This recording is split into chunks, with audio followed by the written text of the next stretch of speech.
Well, everyone, it's time for us to talk about the iPhone 6s Plus again. And you know what? At this point, I'm going to be honest, even though I keep talking about the 6s and 6s Plus, I think the iPhone 6s Plus is a bad deal, or at least not a good deal right now. And really perplexing because, it was just a really good phone just last year for the price tag. But to be honest, things in the tech world change a lot, as most of you know. And one day something can be great, the next day something can be horrible. And in this case, the 6s Plus is not a bad phone, I'll be completely honest. For the fact that it came out in 2015 and for the fact that it's still getting software support, it's actually a pretty amazing phone when you factor in, the cost of the phone itself, how good it still feels. The aluminum back still feels better than the plastic back that we're getting on a lot of phones. And I really do love this phone, but I would not feel comfortable recommending this phone to a lot of people. The 7 Plus also is kind of getting in that era, but the 6s Plus, I would definitely say it's not really a good deal right now in 2021,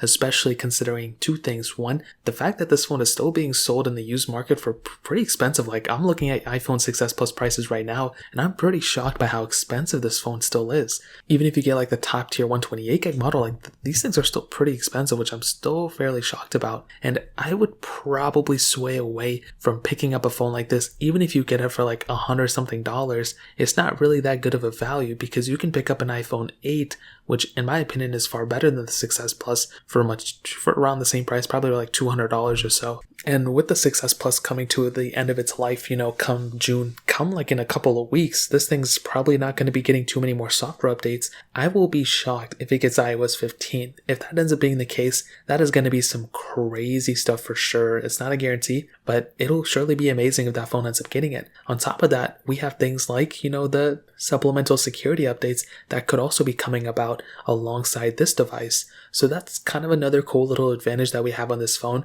But as I make of it, and as I've said before, I don't really see this phone lasting that much longer, and I kind of see this phone kind of dwindling out, and I would hate for you to have a phone on your hands that, isn't really that popular amongst people anymore and nobody really wants to buy. Luckily, you have an iPhone, so you can still do a lot of things with it. You have the Apple ecosystem, but I would probably recommend staying away an iPhone 6s Plus in this day and age. It really doesn't make too much sense to go ahead and pick this phone up right now when we do have phones like the iPhone 8 and iPhone 7 Plus. The 7 Plus is a much better deal in my opinion, even though it's more expensive. I would highly recommend picking up that phone over the 6s Plus in the used market just because of the capability behind it and just because of the software updates for the longevity of it. So take it as you will, but that's essentially how I kind of see the 6s Plus and how it holds up right now today, in this day and age. If you guys have any other questions or anything, let me know in the comment section as well. Hit the like button, that would mean so much, but definitely hit that subscribe button. Every single subscriber that we get really does count, so it means so much if you guys can hit that.